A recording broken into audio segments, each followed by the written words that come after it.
What is going on, everyone? Enzo here, back with another episode of my Chelsea career mode. We are going to jump right into this offer that we received for David Luiz at the end of last episode from Manchester United, out of all clubs, for £22 million, £22,100,000. I think I've decided we are going to go ahead and accept this offer and use the funds to bring in a world-class defender to pair Koulibaly at the back. We recently also sold along Cahill for 8.3. As much as a part of the club as Cahill and Luiz have been through the years, they're both now over 30 years old. Luiz 31, Cahill 33. We both got over what their market value is. In the meantime here, we have a £31.3 million offer for Azpilicueta and a £21.4 million offer for Giroud. The offers are just pouring in for our players here. Azpilicueta, let's look at the Giroud offer first. That is a lot of money we could bring in for a backup striker. We just recently brought in Werner. That is going to be tough not to take them up on that offer. This is actually, this is from, the Giroud offer is from Leverkusen. Let's go ahead and take a look. See if we delegate. Let's delegate a squad of board members and see what they come back with on that one. Let's honestly do the same for Azpilicueta and see what they come back. Let's delegate some people and see what they come back with. So Cahill has been officially sold for 8.3 to Bayern, 6.5 allocated to our budget. We will take that. Rescheduled match due to cup games.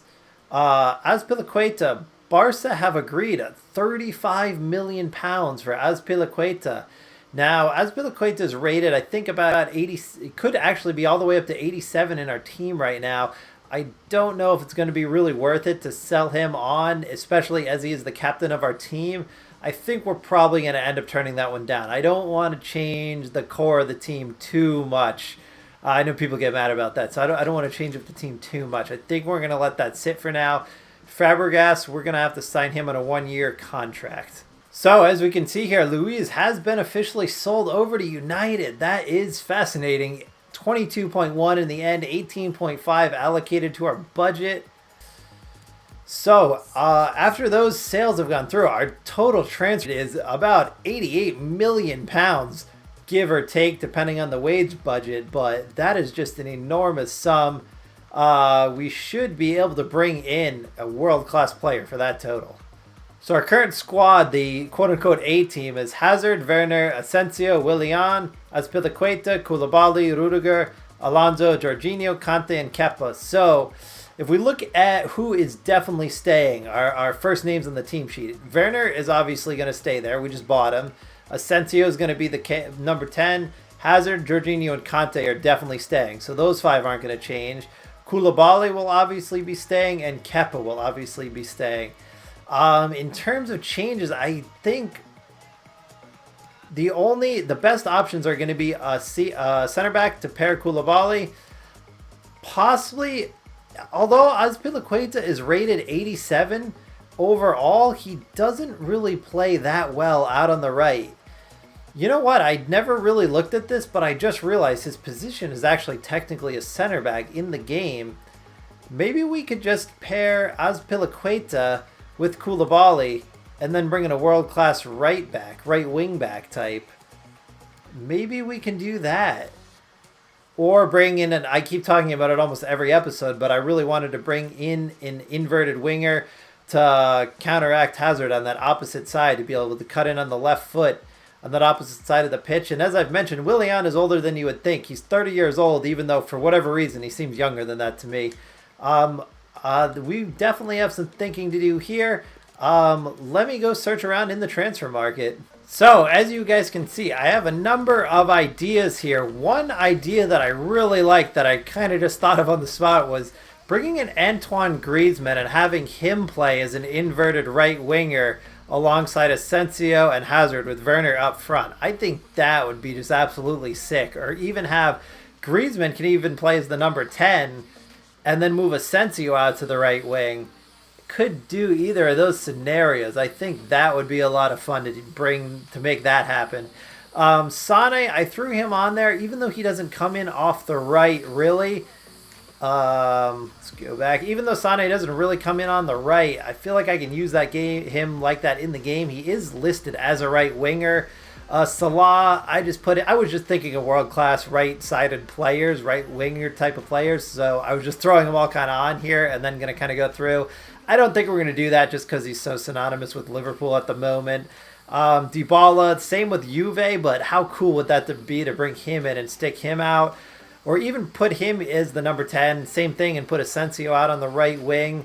Milinkovic-Savic, we could do the same thing again. Move Asensio out on the right. Put Milinkovic-Savic in behind. We could do that. In terms of defenders, the two ideas I had were if I bring in a defender with this big of a budget, I want it to be arguably the best defender in the world, which in my opinion has been Raphael Varane over the last 12 months between his club form at Madrid and in the World Cup for France. Lastly, what we could do is previously mentioned bring Azpilicueta into the middle since he's technically a center in the game to pair Koulibaly and put Kimmich on the wing. So I'm just going to have to take a moment to think about what I want to do here since we have such a huge budget. You know what? We want to be bringing in the best players, absolute best players in the world into our club. I really think that's the most fun to play career mode, even though it may not always be the most realistic. You never know. As a Serie A fan, I'd love to see Dybala always stay at Juve, but for the sake of the game, I think it'd be a lot of fun to try to bring him into Chelsea. Let's see what Juve want for him. He might be out of our anyway, but let's go ahead and try it out. So let's see if they'll take anyone in exchange. Let's see if we're going to go ahead and look at wingers. Would he give us anything back? I haven't been using Pedro much at all, but it doesn't look like he's going to be the biggest make weight in the world. So if we were going to go throw Willian in there, see what are they going to laugh at that? But we're looking to bring in a midfielder, a center back, or a full back. So midfielders, who do we have in the midfield? Obviously not Conte or Jorginho. 22 million for Fabregas. Let's see, full center backs. Well, center backs, we've already let Cahill and Luiz go, so I don't think we'll be swapping. We really only have 3 center backs at the moment, so we don't really want to be doing that. Fullbacks, Alonso, Zappacosta, Emerson. I don't know why Juve would really need Fabregas at this point in his career, but let's see what they say. We'd consider Fabregas plus cash. All right, so what do they want? Oh my goodness, 178,200,000. Okay, so that's not in a million years going to happen. I didn't think that would happen, but it was worth a shot. I mean, Dybala is one of the best players in the world, so can't say that we're too surprised. It was worth asking. So we might get a similar response from Atletico, but again, let's see what they say. All right, the man in black himself, Diego Simeone. I wish he was wearing the all black in this game. He's wearing the white long sleeve. I wish he was wearing all black like in real life. One of my favorite managers in the world, though. Let's see if they are looking for a player such as Willian. Let's see what they say to this. Believe we can help out. Interested in swapping Griezmann for Willian. Let's see what they say.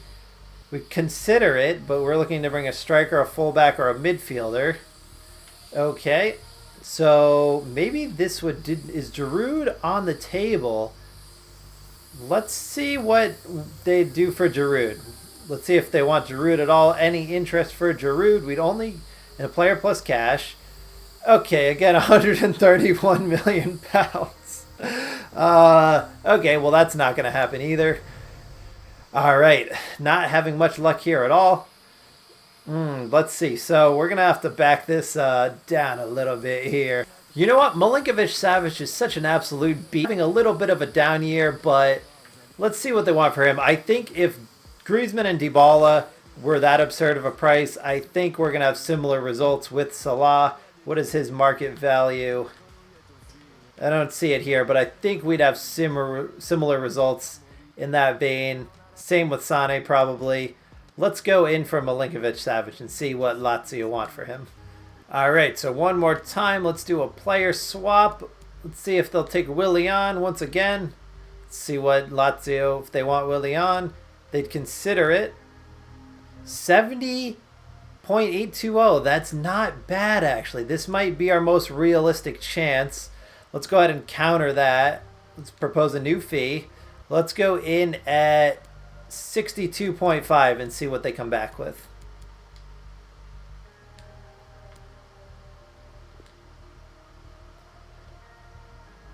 We're Wilser slightly below what we were willing to accept. We will let Milinkovic-Savic go for 69.3. We want to include a sell on. That is totally fine. We are going to go ahead and accept that, and we have made a deal with Lazio for Sergej Milinkovic-Savic. Let's go ahead and negotiate. There is Sergej. Let's see, what do they want to do here? They want to discuss his role. The crucial team member is totally fine with us. They want to go for a 5-year deal. That is also more than okay. So he's looking to add a release clause. Isn't looking to. So also okay. These are going very smoothly at the moment. Can't wait to get him into our team. Last thing is the money. Show me the money here. Let's see. So he wants 70,000. Now, if you remember, we had Werner was only on 68 at Leipzig. We offered him 70, and he absolutely scoffed. We had to do the whole thing all over again because he turned it down. So Milinkovic-Savic is on 70. You know what? I don't even want to mess around. We have such an absurd budget at the moment. We're probably not going to be bringing in any other huge names. I don't really want to have to play around with going back and forth again. So we're just going to make absolute sure that we get this star into our team right here. 100,000, 1.5 million signing bonus. Let's see, what are they going to say to that? They are more than happy with that. Get in the team, Sergej. So I wasn't even really thinking this at the time, but I'm really glad we brought in Milinkovic-Savic because a lot of times you do have trouble a little bit in the air in midfield because as good as Jorginho and Conte are, they're not the biggest players, and we do have trouble winning the ball in the air sometimes. So I really like having that big dominant presence in midfield, even if pushed a little further up. But this looks like it's going to be the team we are going to roll with. Since we're not in the Champions League this year, and we're surely going to get in the Champions League for next year. At least I hope so, unless we have a total collapse. I think we'll just save bringing in a world-class center back for the summer window. And this is going to be the team we're going to roll with for now. Let's look at what budget we have left over. So we still have a budget left over of around £23 million. I might sit on what we should do with the remaining amount since I don't believe you carry it over into the next season. Really, they kind of reset you. But for now, that is going to be the squad we're going to roll with. So I'm actually going to go ahead and play this game versus Bristol County and kind of use it as a game and a chance to test out the new squad. We'll make changes as necessary in that next game you saw there versus Bournemouth, but I think this would be a great opportunity to test out Milinkovic-Savic in there with Asensio on the wing. Nice little warm-up game. Let's see how this goes. Let's jump right in. See, Azpilicueta, Jorginho, Marcus Alonso, Jorginho, Milinkovic-Savic, Conte, Asensio on that left foot. Asensio in a bit of space. Couldn't get the right direction on it. See, we need to steal this one back in the midfield, get the high team press going like we like to do. That's exactly what we wanted to see there. Milinkovic-Savic, Jorginho's going to be open. Jorginho tucks it in. Goal! 1-0 to Chelsea in the second half. Way longer than we would have liked to go without scoring against it got to be at least championship, if not Division 3 side. But in the end, our quality pays off. That was about our third or fourth chance of the game. Finally put one in the back of the net. Marcus Alonso into Conte. Coventry City, so many men back right now. Werner is going to cut this one out. Werner into SMS. Over to Asensio. Asensio on that left foot. He shoots off the outside of the post. That would have surely put this game to bed versus the second tier side. Or is it third tier? I don't know. But just off the outside of the post and out. Sergej with the ball, top of the box. Feeds it to absolutely nobody. Werner with the steal, cuts back. Werner on the right foot. He shoots and scores into the top of the net. Timo Werner, that nice little tidy player in and around the box. I love having a nice little quick striker like this. Instead of Morata was a little cumbersome in and around the box, Morata can make, or Werner can make those quick little tight turns and just find the top of the net right there. That little pullback, that was just beautiful. Morata would have been far too slow to pull that off. We go up 2-0. See, when in doubt, give it to Jorginho, the pass master, and see if he can pick out a beautiful pass, as said, into Werner. See, over to Conte. Conte, let's give it back to Jorginho. I love Conte and Jorginho in the midfield. They are just excellent. They really allow us to only have to play with 2 in the center mid instead of 3. Milinkovic-Savic over the top to Hazard. And that somehow goes into the back of the net. I was hoping to hit Hazard on a volley there, but the little man somehow got up and got the header right over the goalie. I don't know if the goalie's positioning was necessarily on point there, if that was able to loop over his head from that angle. Let's get another look at this. Milinkovic-Savic. Hazard somehow gets up and just loops it right over the goalie's head. Don't know how that was really allowed to happen, but we will take it 3-0. Sees Conte. Conte. Top of the box for Jorginho. Into Hazard. Oh, just too many moves. Time runs out. That's okay. Trying to be too cute with the ball, but we will take the 3-0 win in advance in the FA Cup all day long. So, in the meantime, Leverkusen has decided to pay us £29 million for Olivier Giroud. I don't know about you, but I don't think I could turn that down for a backup striker of 31 years old, 32 years old. So we're just going to have to go ahead and actually accept that offer. I think Azpilicueta we're going to end up keeping. We don't want to sell every player on the team. But the Giroud sale, I think that's too good to pass up. Going to not accept the... Well, Giroud, you are disappointed not to start because you are out of here, bud. Not really. I don't mean that in a happy way, but that is just going to let us possibly bring in one last world-class player before the end of the deadline here. Let's see. So let's hopefully this is some prize money. Oh, the fee for Giroud has not come in yet. That has not been finalized. But we are sitting at a budget of roughly £23 million. And if that Giroud transfer goes through, that's going to give us close to around £45 after, the fees and whatnot. So we could definitely bring in one more, maybe top-notch player before the end of the deadline here to go along with our squad. Let me know what you guys want me to do with that last 45 or so that we're going to have if the Giroud sale goes through. I think we're pretty much all set. The only thing I could think of is a center back, or we can move Azpilicueta to the center as mentioned, and then try to find a top-notch right back where Azpilicueta would have been. But other than that, we are pretty set. Maybe replace Werner, or not replace Werner, but get a backup striker to slot in behind Werner that's a little younger than Giroud. Let me know what you guys want to do with that. Anyway, our next game is going to be versus Bournemouth here. This is the last game of January, so we'll finish it out. Hope you guys have an awesome day. Have a good one. Peace.